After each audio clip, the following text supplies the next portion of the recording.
Enggak, ya memang kita sadari betul dunia pendidikan itu adalah bangunlah jiwanya, baru bangun raganya kan gitu. Itu joknya kadang-kadang gitu. Kalau di Puskesmas Busung Biu mantranya tuh jelantik mekeber, suntik segar gitu kan. Semuanya ketawa, saya pikir iya karena karakter beda-beda. Kita tidak bisa menyamakan semua. Nyatanya jadi kalau ke dokter kalau belum disuntik itu kayaknya belum. Halo sahabat weekend.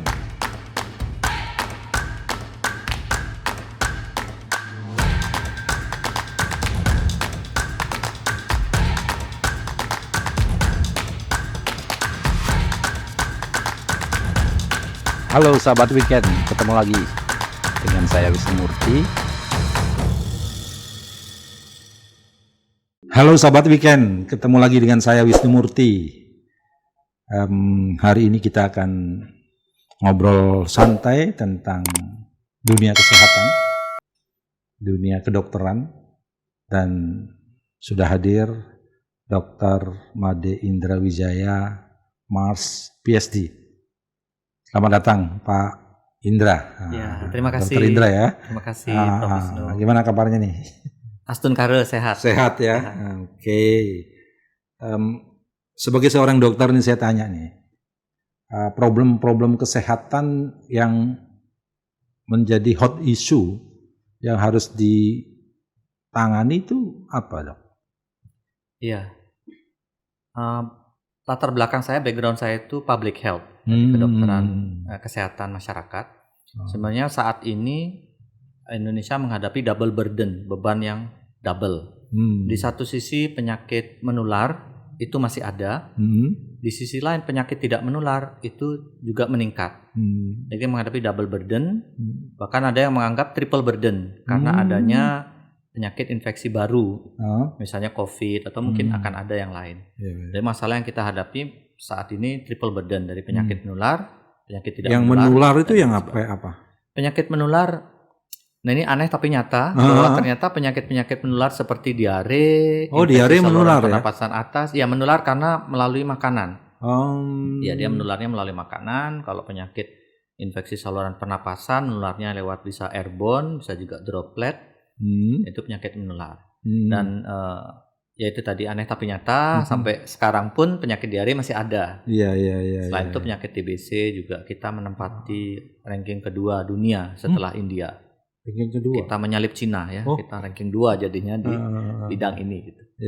Kalau yang tidak menular itu yang utama hipertensi, karena darah tinggi, diabetes mellitus, kencing manis itu yang utama. Walaupun sekarang juga muncul wacana untuk mencegah kanker payudara dan kanker serviks. Angkanya tidak terlalu tinggi sebetulnya, tetapi dia bisa dicegah, Prof. Karena itu dimasukkan ke program. Gitu. Nah, terhadap dua penyakit itu, menular dan tidak menular, sebenarnya bisa diatasi gitu. Persis, Prof. Persis. Untuk penyakit menular mengatasinya itu melalui pencegahan primer namanya. Nah saat ini sampai saat ini ya dana yang dari pemerintah, dana secara nasional sebenarnya lebih masuk ke pencegahan sekunder, ke pengobatan. Misalnya BPJS ya, dana sebagian besar itu ke pengobatan. Padahal kalau kita fokus di pencegahan primer, pencegahan awal itu biayanya lebih sedikit dan mengcover yang lebih banyak. Jadi memang pencegahan primer itu yang paling penting. Pencegahan primer itu promosi kesehatan. Yang kedua proteksi spesifik. Proteksi spesifik misalnya vaksinasi gitu ya. Itu sebenarnya lebih powerful, lebih menjangkau banyak orang dengan biaya yang lebih ekonomis. Artinya dari sisi keterlibatan pemerintah untuk mengatasi kedua macam penyakit itu masih fokus pada pengobatan. Untuk pemerintah dalam artian dana dari BPJS iya. Tapi pemerintah kalau kita melihat Kementerian Kesehatan sebetulnya juga fokus pada pencegahan primer melalui puskesmas. Jadi puskesmas itu sebagai ujung tombak ya? Persis. Oke. Nah, berarti kalau kondisi Indonesia, saya tadi dengar Indonesia TBC-nya nomor 2 dunia. Artinya penyakit-penyakit yang tropis itu masih kental gitu, ada dalam masyarakat kita ya? Persis, Prof. Saya dosen di IKK-IKP ya, di Fakultas Kedokteran dan Ilmu Kesehatan Universitas Warmadewa. Dan baru-baru ini menugaskan 2 mahasiswa namanya kedokteran keluarga untuk mengunjungi pasien. Dan itu ada pasien TBC yang satunya itu masih berusia 11 tahun. 11 dan tahun. satunya 7 tahun dan keluarga 8 tahun ya. Jadi masih SD. Artinya dia dapat dari mana? Karena keluarganya ternyata tidak menderita di 2 keluarga ini. Karena kami berkunjung ke keluarganya. Jadi ini mungkin ada kontak lain mungkin di sekolah yang perlu kita trace. Ya sudah kita trace sih. Ada beberapa yang kita berikan terapi pencegahan. Artinya memang ini masalah bagi kita. Agak ironis mengingat COVID sudah ditekan, TBC yang zaman dari dulu-dulu ternyata masih ada. Karena itu Bapak Menteri juga ingin kita secepatnya bebas dari TBC ini. Okay. Betul, persis. Nah, sementara kebutuhan dokter di Indonesia itu seperti apa? Iya, saat ini salah satu senior saya, Dr. Darwato, juga Dr. Kando, orang-orang berlomba menjadi spesialis. Karena spesialis lebih menjanjikan. Padahal sebetulnya lini terdepan di puskesmas untuk pencegahan. Jadi kita memerlukan banyak dokter umum yang bersedia ditempatkan di puskesmas yang akan menjalankan program-program ini. Termasuk juga yang di praktek swasta, karena itu ada DPPM namanya, District Based Public Private Mix, itu program yang baru diluncurkan sekitar 5 tahunan. Itu kerjasama pemerintah dengan swasta, karena ternyata banyak pasien TBC yang ditangkapnya di swasta. Nah, takutnya di swasta pengobatannya tidak tuntas, hanya diberikan obat misalnya hanya 3 hari 5 hari selesai, padahal pengobatan untuk TBC itu 6 bulan. Nah, karena itu diajak kerjasama. Jadi kaitannya sebetulnya kita memerlukan dokter umum yang menjadi ujung tombak untuk melakukan pencegahan primer ini. Iya. Gitu, Prof. Bisa disampaikan angkanya kira-kira berapa gitu dokter yang kita butuhkan? Karena dari sisi universitas yang memproduk gitu kan mulai berkembang nih fakultas kedokteran. Semua berlomba-lomba untuk mendirikan fakultas kedokteran gitu. Gimana menurut pandangan? Iya, ini juga banyak menjadi polemik ya, termasuk saya juga pengurus ID. Memang banyak polemik karena antara menghasilkan dokter yang banyak secepat-cepatnya, juga yang satunya berorientasi kualitas. Tapi sebenarnya begini, kalau dari rasio yang paling ideal itu 1:1000 setidaknya. Artinya satu dokter setiap 1000 penduduk. Jadi kalau ada 270 juta saja ya tinggal dihitung aja. Dibagi 1000, harusnya segitu dokternya. Dan memang kita belum mencapai gitu. Makanya saya paham betul mengapa Bapak Menteri betul-betul mendorong ini untuk memproduksi secepat mungkin untuk mencapai angka itu. Dari BPJS itu 1:5000. Oh, 1:5000. 1:5000. Covernya ya? Untuk targetnya 1:5000. 5.000 ada 1. Sebetulnya tidak hanya memperbanyak fakultas kedokteran sasarannya. Tapi juga ini usulan bukan dari saya tapi dari Asosiasi Institusi Pendidikan, dari AIPKI ya. Sebenarnya tiap fakultas juga di-encourage untuk menambah jumlah mahasiswanya sehingga outputnya akan lebih banyak. Dari AIPKI juga menghimbau fakultas kedokteran setiap universitas juga, ya. Fakultas jadi kedokteran. bukan program fakultasnya dibanyain gitu, tetapi jumlah mahasiswanya yang harus dengan catatan kualitas pendidikannya harus ditingkatkan kan begitu. Persis Prof, persis. Memang saat ini kebutuhan ada, maka jumlahnya bisa ditingkatkan. Dan dalam wacana ketika rapat pun, saya sebagai dekan Fakultas Kedokteran dan Ilmu Kesehatan Universitas Warmadewa juga menyampaikan bahwa kami tahun ini akan meningkatkan rekrutmen mahasiswa baru sebanyak 250 dari 180. Jadi kami tingkatkan 70. Ada syaratnya itu untuk menerima mahasiswa? Iya, kami beruntung karena FKIK Unwar akreditasinya A secara unggul, jadi kita boleh merekrut hingga 250 mahasiswa. Dan itu jadi artinya ada persyaratan, jadi tidak setiap fakultas itu boleh gitu ya?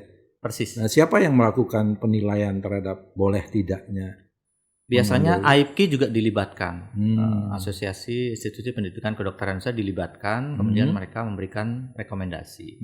Dan untuk FKIK Unwar itu kami sudah lebih dari siap untuk menerima 250 mahasiswa karena kami mendapatkan akreditasi ini sejak 2 tahun yang lalu. Dan dari 2 tahun kami sudah mempersiapkan juga SDM-nya, fasilitasnya. Tahun ini kita akan rekrut. Jadi memang sudah kita persiapkan untuk menghasilkan output yang berkualitas dan memenuhi kriteria itu. Mengapa FK yang ada ini yang di encourage ya, diminta untuk menambah jumlahnya? Karena FK yang ada jelas fasilitas sudah established. Seperti FKIK Unwar fasilitasnya sudah bagus. Prof Wisnu bisa lihat sendiri. Sehingga kalau meningkatkan bisa digaransi mutunya juga akan bertahan. Bertahan ya. Karena itu bila perlu kan meningkat. Persis. Karena persaingan juga akan semakin ketat. Jadi, persis, Prof. Tanggung jawab moral perguruan tinggi itu kan tidak saja mencetak, tetapi bagaimana menghasilkan cetakan yang berkualitas dan berdaya saing, kan gitu ya. Persis, Prof. Persis, Prof. Nah, terhadap hal itu, apa yang mesti harus dilakukan dalam menjaga kualitas, dalam menjaga daya saing? Apa yang mesti harus dilakukan oleh lembaga yang menelurkan dokter ini? Ya, untuk menjaga kualitas, artinya kualitas dari output, lembaga atau institusi pendidikan kedokteran pertama memikirkan, harus visioner ya, melihat ke depannya itu seperti apa. Dalam waktu dekat, karena kita di Bali ya, kawasan ekonomi khusus Bali itu mungkin September mereka sudah launch untuk rumah sakitnya. Kebetulan saya konsultan di sana di bagian mutu dan keselamatan pasien. Mungkin September sudah launch. Artinya mereka sudah membuka rumah sakit internasional. Nah, kalau kita tahu ini, maka di lembaga pendidikan kedokteran itu mesti outputnya dilengkapi dengan kemampuan bahasa Inggris yang mumpuni sehingga bisa berkompetisi secara global. Karena kalau kita berdiskusi tentang kompetisi global dan kita bahkan tidak bicara bahasanya, ya nggak bisa kita berkompetisi. Jadi disiapkan. Hal-hal yang lain juga karakternya yang kita ubah, misalnya dari cara menangani pasien, karena berbeda. Cara menangani pasien asing, misalnya saya sebelum di sini saya direktur di BIMC Hospital, 95% pasiennya itu orang asing. Jadi memang berbeda. Di orang asing, if you don't know the answer, say so. Itu kalau nggak tahu ya kita mesti begitu. Sedangkan di tempat kita ada beberapa yang masih melihat dokter itu demigod gitu, maksudnya setengah dewa gitu. Mungkin sekarang seperempat dewa ya. Sehingga karakternya agak berbeda. Kalau di sana saya tidak tahu, I can say I don't know, I'm so for the time being I don't know the answer, I will find out, masih bisa gitu. Jadi karakter budaya itu mesti diperhatikan juga, dan di FKIK Unwar kita berikan untuk namanya transcultural education untuk persiapan menghadapi pasien-pasien yang memiliki kultur yang berbeda. Go global itu kan? Persis, go global. Jadi orang Jepang, orang Australia, orang Amerika itu beda. Ini dasarnya dari penelitian Hofstede. Memang ada. Misalnya power distance ya. Ketika saya sebagai direktur di BMC, saya punya staff dari Swedia, dia santai saja ngomong gitu. Power distance antara atasan dengan bawahan itu nyaris tidak ada. Iya. Dia egaliter. Gitu. Dalam proses komunikasi namanya homopili. Oh, homopili ya. Jadi menyetarakan antara komunikan dan komunikator. Nah, ini persis, baru bisa nyambung. Seperti itu, Prof. Kalau nggak gitu nggak nyambung. Persis, Prof. Sedangkan di Jepang mereka beda gitu. Power distance-nya ada jaraknya. Di Cina juga. Bisa jadi mereka hi atau komplain belakangan. Kita nggak tahu. Kalau Swedia kita tahu dari depan. Nah, ini mesti dipelajari dan ini bisa dipelajari. Makanya ini yang pertama. Yang kedua, tapi kita karena ini double burden tadi ya, kita tidak boleh melupakan aspek penjagaan primer tadi. Tetap aspek di masyarakat kita tekankan, karena itu di FKIK tetap kita mengirim mahasiswa ke puskesmas di Gianyar, di Gintemani juga untuk memahami pencegahan primer penyakit-penyakit di komunitas atau di masyarakat. Dua hal ini mesti dipegang. Satu untuk globally kompetitif, yang lain juga tetap kita memperhatikan pencegahan primer. Artinya di universitas yang mengelola kedokteran atau di fakultas kedokteran itu kan tidak saja diajarkan tentang bagaimana dia menyelesaikan atau memahami tentang penyakit ya, tetapi dia harus paham tentang budaya juga. Persis. Mungkin Prof Wisnu harus ngisi juga nih tentang homofili, homofili di kedokteran. Kayaknya harus ngisi untuk transcultural background ya, karena komunikasi penting gitu. Sosiologi kesehatan. Persis. Iya kan, di sosiologi kesehatan kan diajarkan tentang bagaimana kita berkomunikasi dengan pasien. Persis, iya kan? Karena ternyata itu salah satu menyebabkan orang bisa sembuh loh. Betul. Dan lebih dari 90% diagnosis itu ditegakkan dari history taking, anamnesis. Cara mereka berkomunikasi gitu. Iya, ada satu dokter yang saya tuh salut ya, dia tuh kalau punya beliau ini ya, ada pasien itu dia bisa gali dan dia tahu akar permasalahan. Saya pasien MAH ya, dia bisa tahu bahwa ternyata dia bermasalah dengan suaminya gitu. Mikir. Iya, ternyata dia ngaku suaminya seperti siap gitu ya, seperti ayam gitu. Ayam itu kalau bersenggama kan sebentar saja gitu. Nah, dia sampai bisa menggali begitu. Oh gitu. Itu hebat sekali. Ini dokter keluarga, dia mencari akar masalahnya di mana sih gitu. Sehingga nanti tidaknya ngasih obat gitu. Nah, kalau sudah tahu kan bisa dipanggil suaminya. Kalau memang perlu terapi untuk disfungsi ereksi kan bisa diterapi, sehingga kalau tidak dia tetap mah terus gitu. Ternyata keluhannya nanti yang cara siap gitu ya. Plek selesai gitu, sekian detik saja. Kalau bapaknya mah gitu. Begitu ya. Kalau malam-malam ya. Iya sih, komunikasi itu Prof, mungkin lain kali Prof bisa ngisi juga di sosialisasi. Karena kedokteran nggak bisa berdiri sendiri. Ada psikologi di sana, ada sosiologi di sana gitu. Semuanya nyambung. Apalagi public speaking ya. Ya artinya jadi dokter itu harus jadi manusia komplit ya. Iya, kira-kira. Manusia setengah dewa ya. Demigod. Sekarang saya seperempat dewa. Dulu demigod. Saya ingat dulu saya tuh pas PTT campuran semen ditanya Prof. Pak dokter, ini campuran semen yang baik berapa? Gitu. Saya pikir, saya kan dokter ya. Gitu, apa hubungannya? Saat itu Google belum hebat ya, belum banyak tahu. Jadi mereka betul-betul melihat dokter saat itu sebagai demigod ya, maksudnya setengah dewa yang tahu hal. Mereka tanya hal-hal yang bukan kedokteran ya. Iya. Padahal kita nggak punya gitu. Berarti, jadi kadang entak sebeng aja gitu. Biasanya berapa ya 1:2? Ya ikuti aja gitu. Ya, tetapi antusiasme masyarakat dan anak-anak muda untuk menjadi dokter itu dari dulu ya. Dari kita masih kecil, kalau ditanya itu cita-citanya pasti jadi dokter. Nanti kalau gede mau jadi apa? Jadi dokter gitu. Itu masih tinggi. Kenapa ya? Iya, animonya masih tinggi. Pada saat saya di BIMC, biasanya kita kolaborasi dengan UCLA, ya UCSF, itu mereka datang. Saya bilang kalau di Amerika gimana? Ya dokter itu masih tinggi, tapi ada yang lebih tinggi waktu itu ya. Misalnya lawyer, pengacara di dunia maju. Iya, termasuk kalau di kedokteran di luar negeri itu psikiatris itu dihargai banget gitu, psikiater ya, karena penyakit jiwanya, animo, mental ya. Persis Prof. Saya pikir kenapa animonya tinggi? Nomor satu karena memang profesi ini menjanjikan. Biasanya orang yang tamat di kedokteran itu nggak sampai seminggu sudah kerja gitu, artinya nyari pekerjaan gampang, jadi menjanjikan. Yang kedua juga harapan dari keluarga Prof. Karena dari bapak ibu biasanya setelah tua terus yang merawat siapa yang di rumah. Dengan adanya keluarga yang dokter, biasanya bagus. Karena itu alternatifnya nggak masuk kedokteran, diminta ke keperawatan, paling nggak kesehatan. Tidak satu. Makanya animonya masih besar karena mereka betul-betul berharap anaknya. Padahal sebenarnya nggak juga sih. Gengsi. Iya. Jadi kasta tertinggi itu masih kedokteran ya. Iya. Dan hampir di semua universitas saya lihat. Persis. Yang paling diminati itu kedokteran. Persis. Hanya yang paling diminati ya karena animo masih dan begitu. Yang masuk di sana rata-rata mereka yang pintar-pintar atau yang kaya-kaya. Persis. Pintar dan kaya. Makanya dulu ada joke. Ini maaf, ini hanya joke saja ya.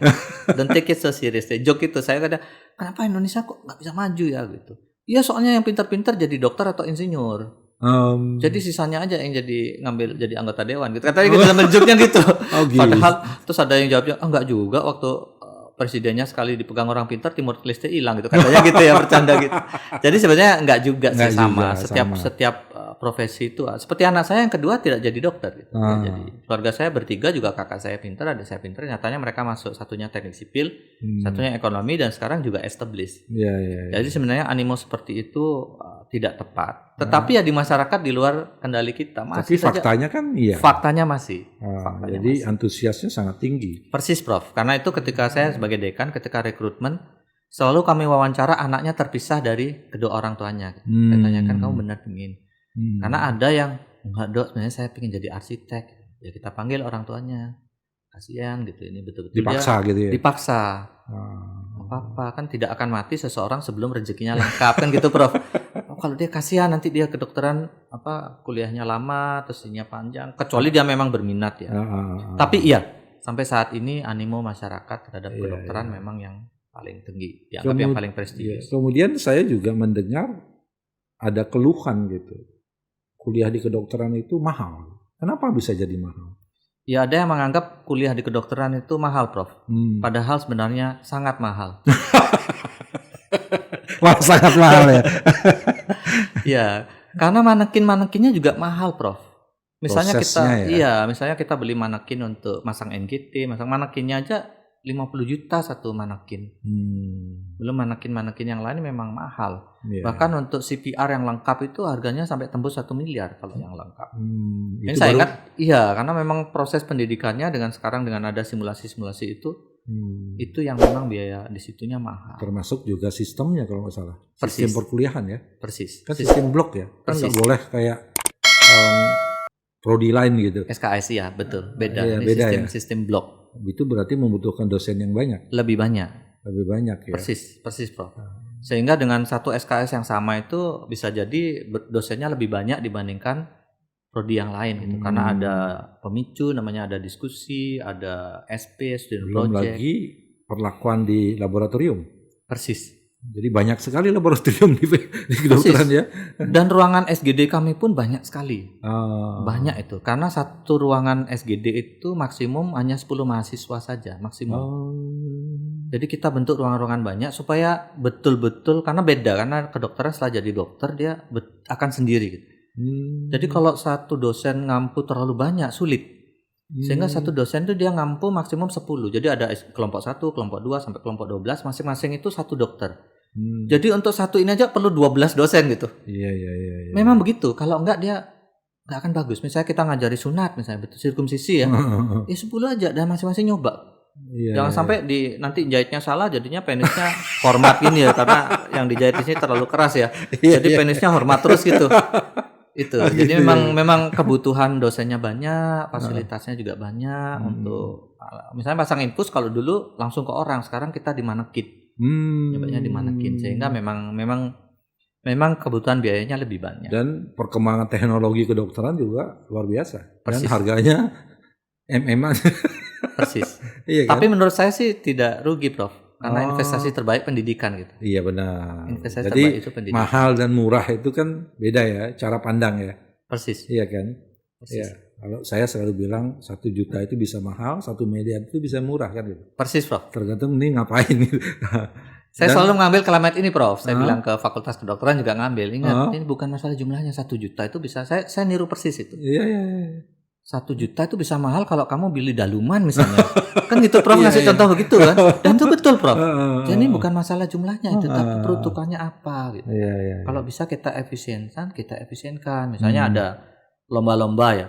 Kadang ngirim 16 mahasiswa. Coba untuk apa gitu? Padahal 2 aja cukup. Atau maksimum satu kelompok 2 ada pembimbing. Kenapa kok sampai perkuliahannya juga terganggu biaya? Kalau biaya sih FKIK nanggung gitu. Tapi prosesnya nggak benar. Mesti kita efisien gitu. Jadi saya ambil betul kata-kata Prof. 1 juta bisa jadi mahal, 1 miliar bisa jadi murah. Kalau kita membangun fasilitas seperti GDM itu minimal 2 miliar. Bisa jadi itu murah. Gitu. Tapi kalau beli itu daluman misalnya tuh 1 juta, wah ini apa-apaan ini? Oh berenang. Persis, Prof. Belum lagi persyaratan untuk sebuah fakultas kedokteran kan harus punya rumah sakit. Nah itu dia, Prof. Betul, Prof. Ini kadang-kadang orang nggak tahu ya. Persis. Astun Karir kita sedang membangun dan mudah-mudahan tanggal 30 Juli ya, Juli ini kita akan launch sekalian ulang tahun yayasan. Kita sudah progres ke arah situ. Alkes juga setelah ini kita akan diskusikan Alkes, Prof. Jadi sudah bisa masuk. Awigenamastu tahun ini kita sudah bisa running. Tapi memang karena tuntutan dari yaitu tadi Fakultas Kedokteran harus memiliki dunia pendidikan kan begitu. Persis, ya. Karena itu nanti harus ada penunjang yang signifikan sehingga kita melahirkan dokter yang benar-benar capable lah ya. Persis, Prof. Karena ini urusannya kan manusia. Persis. Setelah di sana urusannya manusia. Kalau mobil salah masih ya. Kalau mobil salah, bengkelnya salah masih bisa diperbaiki. Persis, Prof. Teman saya ada bilang gitu. Kalau kamu tukang potong rambut ya, terus kependekan itu, nggak apa-apa, tunggu 1 bulan kan bisa memanjang. Gitu. Tapi kalau Anda salah nyabut gigi, masalah gitu misalnya itu benar juga ya. Gitu. Ya itu sih, Prof. Iya. Apa yang Dokter Indra bayangkan ini untuk para dokter-dokter muda atau mahasiswa-mahasiswa kedokteran sehingga mereka benar-benar menjiwai profesi kedokteran. Kadang-kadang kan ada kecenderungan mereka milih itu karena gengsi atau karena ikut orang tua atau ikut teman. Padahal ini kan jiwa, profesi kan. Profesi itu kan ada kaitan dengan panggilan jiwa gitu. Gimana? Persis, Prof. Iya. Saya selalu menyampaikan ke mahasiswa saya ya. The end of education is character. Character is the end of education. Jadi character is more important than knowledge. Jadi adik-adik mahasiswa yang kedokteran saya selalu bilang, Dek, karakter penting. Karena itu ada dosen yang tidak terlalu upset kalau mahasiswanya nggak bisa pertanyaan, tapi dia lebih upset kalau mahasiswanya telat gitu. Kebayang kalau adik menolong persalinan terus adik telat gitu, atau masuk SGD yang salah gitu. Coba adik operasi ini masuk ke sini gitu. Itu ada dosen yang memang upset karena memang karakter lebih penting. Karena itu saya sampaikan ke adik-adik, Dek, ilmu itu penting, karakter lebih penting. Iya. Dan saya juga sarankan ke Bapak Ibu dosen di FKIK kalau pas ngajar mahasiswa tolong jangan dikit-dikit mainan HP gitu. Mahasiswa ini bos kita, dia yang bayar SPP, kita hidup dari SPP. Fokus. Iya. Betul-betul all out saat itu. Semua jiwa raga di sana. Saya pikir tidak saja di kedokteran, di semua prodi. Setuju ya. Karena fungsi dosen itu kan membangun tidak saja transport knowledge, tapi dia juga membangun karakter. Setuju. Itu tadi, Prof. Karakter penting sekali. Banyak teman saya yang tidak terlalu pintar, pasiennya banyak. Karena dia sangat perhatian kepada pasiennya.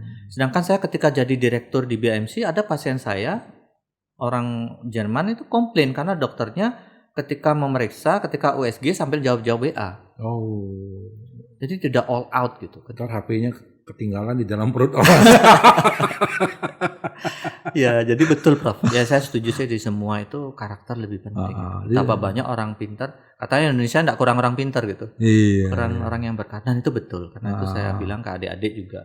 Yang kedua, adik-adik juga kadang-kadang, Dek, tiap Kamis ya sekali-sekali beli nasi jinggo, Dek. Saya tahu adik-adik kaya gitu. Supaya tahu hidup itu segini ya, Pak. Harmonian hidup itu. Jadi Anda tidak tergila-gila dengan dunia, nanti melacurkan profesi Anda. Tidak akan mati seseorang sebelum rezekinya lengkap. Jadi memang karakter itu. Dan saya senang dengan karakter Sabta Bayu. Iya. Bagi yang belum tahu, saya setiap pagi saya ulangin gitu. Di mobil saya ulangi literally, saya hafalkan. Karena bagaimana kita bisa menerapkan kalau hafal aja enggak. Iya benar. Setelah kita tahu baru kita betul-betul coba itu dengan gigih. Masing-masing. Di situ ya itu kita sudah, saya bilang adik-adik juga ingetin, Dek, kadang saya bercanda, karakter Sabta Bayu 05 apa? Terus mereka ketawa. Ingat, Dek, apa? Menjunjung kejujuran dan integritas. Itu akhirnya saya hafal loh, Dek. Gitu. Iya. Adik juga, karena adik ini the very embodiment of Sabta Bayu. Iya. Kita juga. Dan itu bagus. Kalau apalagi kita implementasikan betul-betul. Dan saya senang ya karena Prof Wisnu juga melakukan penelitian di bidang leadership dengan menggunakan Sabta Bayu itu ya. Iya. Ini langkah awal yang bagus, Prof.